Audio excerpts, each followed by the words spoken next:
কুৰাণৰ ৮টা আচৰিত তথ্য যাক বিজ্ঞানেও মানি লৈছে। কুৰাণৰ মতে পৃথিৱীত পানীৰ পৰা জীৱন আৰম্ভ হৈছিল। পৃথিৱীত পোৱা লোহা মহাকাশৰ পৰাহে আহিছে।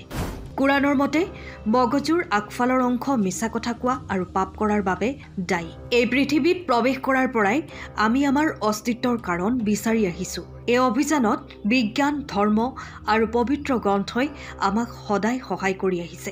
ইছলামৰ আটাইতকৈ পবিত্ৰ কিতাপ কুৰাণ অনুগামীসকলে পৰম সন্মানেৰে ব্যৱহাৰ কৰে। আজিৰ ভিডিঅ'টোত আমি আপোনালোকক কুৰাণৰ সৈতে জড়িত কিছুমান আচৰিত তথ্যৰ বিষয়ে ক'ম, যিয়ে আপোনাৰ চিন্তাধাৰা সলনি কৰিব পাৰে। ভিডিঅ'টো আৰম্ভ কৰাৰ আগতে এটা কথা জানিব লাগিব যে কুৰাণ যদিও বৈজ্ঞানিক গ্ৰন্থ নহয়, তথাপিও ইয়াত বহুতো বৈজ্ঞানিক আৰু ঐতিহাসিক তথ্য সন্নিৱিষ্ট কৰা হৈছে, যাৰ কিছুমান আজিৰ বিজ্ঞানে প্ৰমাণ কৰিছে। একে সময়তে আমি আজিলৈকে কিছুমান তথ্য সম্পূৰ্ণৰূপে বুজিব পৰা নাই। কুৰাণত বহুতো ভৱিষ্যতবাণী আছে, যিবোৰ এতিয়ালৈকে সত্য বুলি প্ৰমাণিত হৈছে।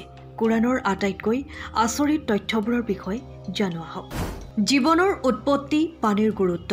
আমি সকলোৱে জানো যে পানীয়ে জীৱনৰ বাবে আটাইতকৈ গুৰুত্বপূৰ্ণ উপাদান। কুৰাণে দাবী কৰিছে যে পৃথিৱীত জীৱন আৰম্ভ হৈছিল পানীৰ পৰা। পানীক জীৱনৰ মূল আধাৰ হিচাপে গণ্য কৰা হয়। বৈজ্ঞানিক প্ৰমাণেও দেখুৱাইছে যে পৃথিৱীৰ সকলো জীৱৰ কোষত বৃহৎ পৰিমাণৰ পানী থাকে।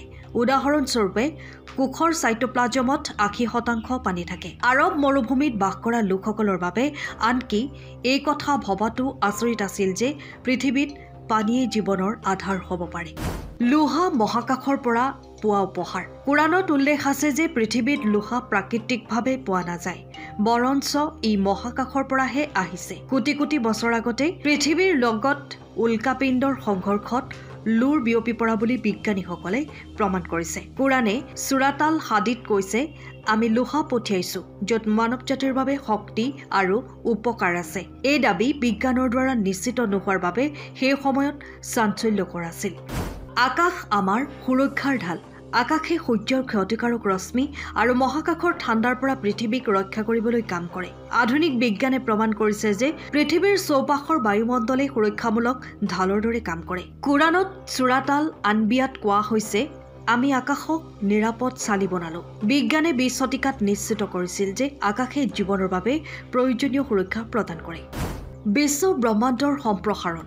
যেতিয়া জ্যোতিৰ্বিজ্ঞান প্ৰাথমিক অৱস্থাত আছিল, তেতিয়া কুৰাণে ইতিমধ্যে উল্লেখ কৰিছিল যে বিশ্ব ব্ৰহ্মাণ্ডখন অবিৰতভাৱে বিস্তাৰিত হৈ আছে। সূৰাত আল ধৰিয়াত কৈছে, আমি আমাৰ শক্তিৰে বিশ্ব ব্ৰহ্মাণ্ড সৃষ্টি কৰিলো আৰু ইয়াক সম্প্ৰসাৰণ কৰি যাম। এই তথ্য এডউইন হাবলৰ আৱিষ্কাৰৰ পিছত ২০ শতিকাতহে প্ৰমাণিত হৈছিল।